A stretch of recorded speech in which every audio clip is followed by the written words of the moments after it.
Coach obviously dealt with this last year, but how do you kind of keep the dynamic of this could be a situation a positive thing when you guys all want that job and kind of grinding in every situation? Well, it starts with the way that we essentially talk about the dynamic of the race itself. I really believe that every quarterback situation that I've been a part of, whether it's an incumbent, no doubt starter, or you're looking at Tom Brady at the New England Patriots, whoever it may be, you have to go back and reinvent yourself as a quarterback each year.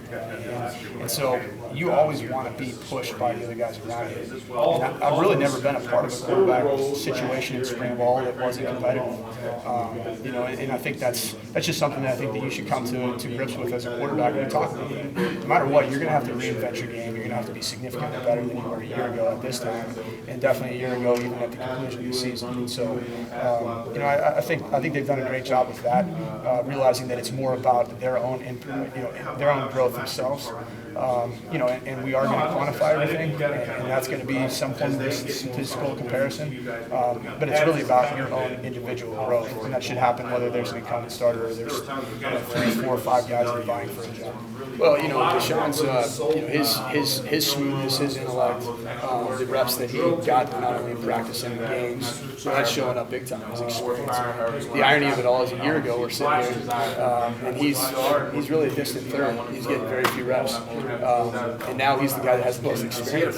So that shows up. His experience does show up, and I think his continued growth is more on the physical side of things. And, the great part about being a 6'5" quarterback is your vision's incredible, but the downside of that is that you have to be completely fine-tuned mechanically or things can go awry. So we've been working just with him, and he did a good job working in the offseason, tightening everything up and staying lower to the ground in his delivery, and it's shown up. Today was a day where you really saw some of those mechanical things come together, and we had our best day collectively as a group, and he had his best day.